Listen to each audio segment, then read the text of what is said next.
మానల్లా, ఎవరికి కూడా అటువంటి పరిస్థితి రాకూడదు. సూసైడ్కి సంబంధించింది అయిపోయింది. మూడో విషయం ఏమంటే ప్రతి ఒక్కరు కూడా అందరికీ ఆండ్రాయిడ్ ఫోన్స్ ఉంటాయి.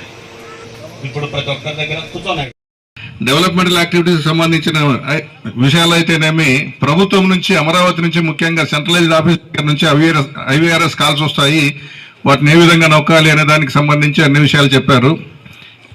కొంత ఒక 5-6 నిమిషాలు ఎక్కువైనప్పటికీ కూడా ఇంకా మనకు ఇప్పటికే కాలాతీతమైంది. చాలాసేపటి నుంచి మన జొన్నగిరేసే గారే చాలా మటుకు అన్ని విషయాలు చెప్పడం జరిగింది.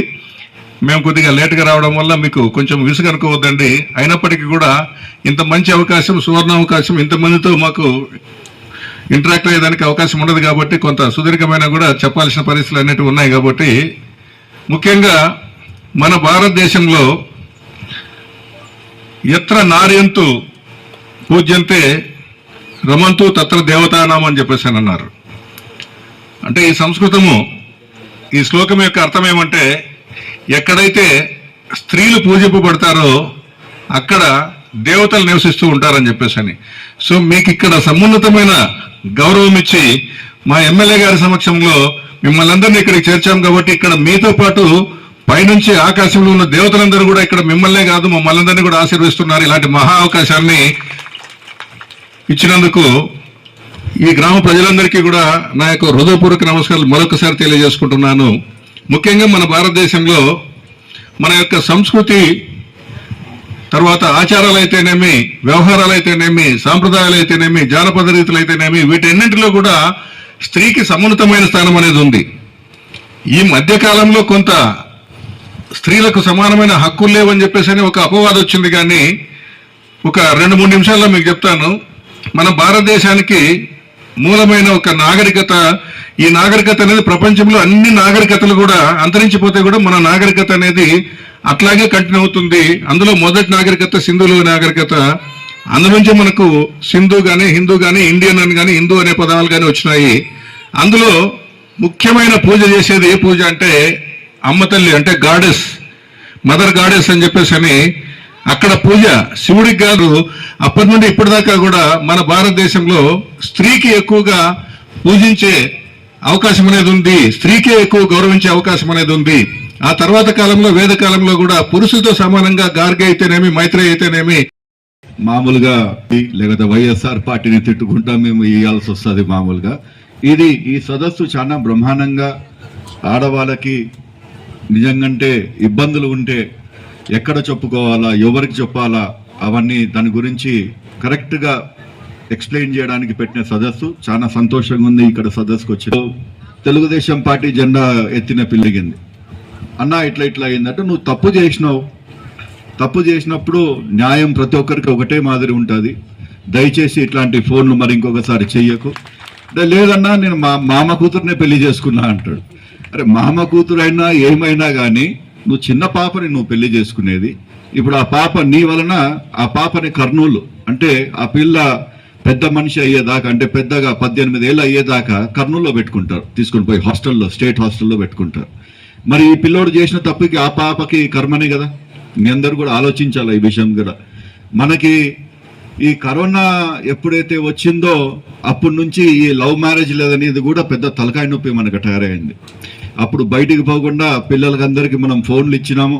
ఫోన్లు ఇచ్చి కూర్చోబెట్టి మీరు చూసుకోండి ఫోన్లలో అది ఇది అని చెప్పి ఆ ఫోన్లు మెల్లిగా అలవాటు అయ్యి అది సోషల్ మీడియాలో, ఈ ఫేస్బుక్లలో, ఇన్స్టాగ్రామ్లలో కొత్త రకంగా వాడు హైదరాబాద్ వాడంట, వాడు స్మార్ట్గా ఉన్నాడు, వాడి ఫోటోలు చూడు అని చెప్పి వాళ్ళకి కొంచెము లొంగిపోవడం జరగడము, ఇట్లాంటి చాలా కథలు జరుపుకుంటూ వస్తాయి. కానీ ఈ తెలుగుదేశం గవర్నమెంట్ అంటే నన్ను ఎమ్మెల్యే చేసిన తర్వాత, ఈ పోలీస్ టీము మొత్తం వచ్చిన తర్వాత, ఈ పత్తికొండ అంటే వెల్దుర్తి కాడ నుంచి మన మతికెర మండలం దాకా ఇలాంటి కార్యక్రమాలు కూడా ఎక్కడ కూడా జరగలేదు. ఎందుకంటే సార్ వాళ్ళు చాలా బ్రహ్మాండంగా పరిశీలన చేసుకుంటా, ప్రతి ఒక్క చోట కూడా అవగాహన సదస్సులు పెట్టుకుంటా, ఇలాంటి మిస్టేక్స్ ఎక్కడ జరగకుండా చూసుకుంటూ వస్తున్నారు. మరి ముఖ్యంగా ఈరోజు మీ అందరు కూడా ఒక చిన్న ప్రాక్టీస్ నేర్పిస్తాను. మరి ప్రపంచ స్థాయిలో మామూలుగా ఎవరికన్నా ఇబ్బందులు ఉన్నాయంటే మామూలుగా పోలీసులకి ఫోన్ చేస్తారు. పోలీసులకి ఫోన్ చేసినప్పుడు పోలీసు వాళ్ళు వచ్చేప్పుడు అక్కడ మొగుడిని చూసి భయపడతారో, లేకపోతే మొగుడు వాళ్ళ మీ అత్త మామలని చూసి భయపడతారో వాళ్ళు మాటలు మాట్లాడలేరు.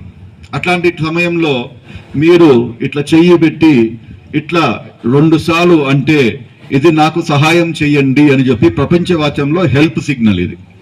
అదేవిధంగా ఇక్కడ ఉన్న పోలీసు వాళ్ళకు కూడా చెప్పేది ఏంటంటే, ఈ సింబల్ని మన కాన్స్టిట్యున్సీ కాకుండా మన డిస్ట్రిక్ట్లో మొత్తం కూడా ఈ సింబల్ మనము ప్రతి ఒక్కరికి అలవాటు చేయడం నేర్పిస్తే వాళ్ళు ఆడవాళ్ళు మగవాళ్ళ ముందర ఏమి మాట్లాడకపోయినా కానీ వాళ్ళకి ఇబ్బంది అనేది మనం తెలుసుకొని మనం వాళ్ళకి సహాయం చేయగలిగిన ఒక అవకాశం మీరు మాకు ఇచ్చినట్లు ఉంటుందని చెప్తూ ఇది సభాపూర్వకంగా చెప్తున్నారు.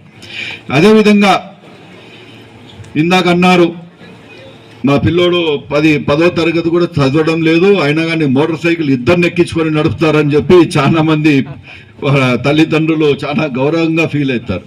చిన్న పిల్లోడు అయినా కానీ బలి నడుపుతున్నాడు కారు, బలి నడుపుతున్నాడు మోటార్ సైకిల్ ఇచ్చినా కానీ నేను కూడా మన పోలీస్ డిపార్ట్మెంట్కి చెప్పినది ఏంటంటే, దయచేసి లా అండ్ ఆర్డర్ మనం ఎంత గట్టిగా పెట్టుకొని నడుపుకుంటామో అంత కరెక్ట్ గా మన సమాజం కూడా నడుస్తుంది అని చెప్పి లా అండ్ ఆర్డర్ కి మనము ఫస్ట్ వాల్యూ ఇస్తున్నాం. కూడా కరెక్ట్ గా పద్ధతిగా ఉంటే పద్ధతి ప్రకారం మనం సార్ వాళ్ళకి ఫోన్ చేయడమో లేకపోతే ఊరు పెద్దలకి ఫోన్ చేయడమో అట్లాంటి ఫోన్లు చేసుకొని పనులు చేపిస్తుంటాం. కానీ న్యాయానికి విరుద్ధంగా చట్టానికి విరుద్ధంగా చాలా మంది వచ్చి అడుగుతారు, పోయిన గవర్నమెంట్ లో వాళ్ళు ఇట్లా చేసినారన్నా నువ్వు ఇప్పుడు ఎందుకు చేయనీయవు మమ్మల్ని, వాళ్ళు అట్లా చేశారు చాలా మంది ఇంత లక్షలు సంపాదించినారు అంటే. వాడు పోయిన గవర్నమెంట్ లో ఒక రాక్షసుడు అప్పుడు సీఎం, ఇప్పుడు ఈయన సీఎం.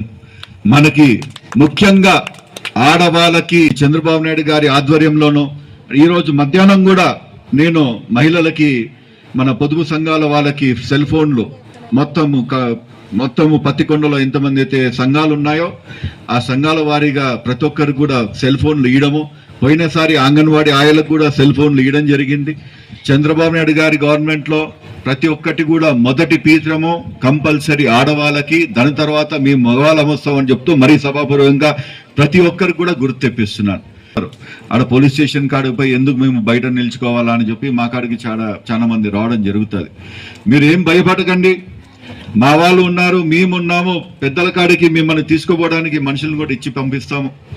ఎలాంటి పని ఉన్నా కానీ ఎలాంటి కష్టాలు ఉన్నా కానీ, ముఖ్యంగా కష్టాలు ఉన్న చోట మీరందరూ కూడా దయచేసి ముందరకు వచ్చి చెప్పండి. అదేవిధంగా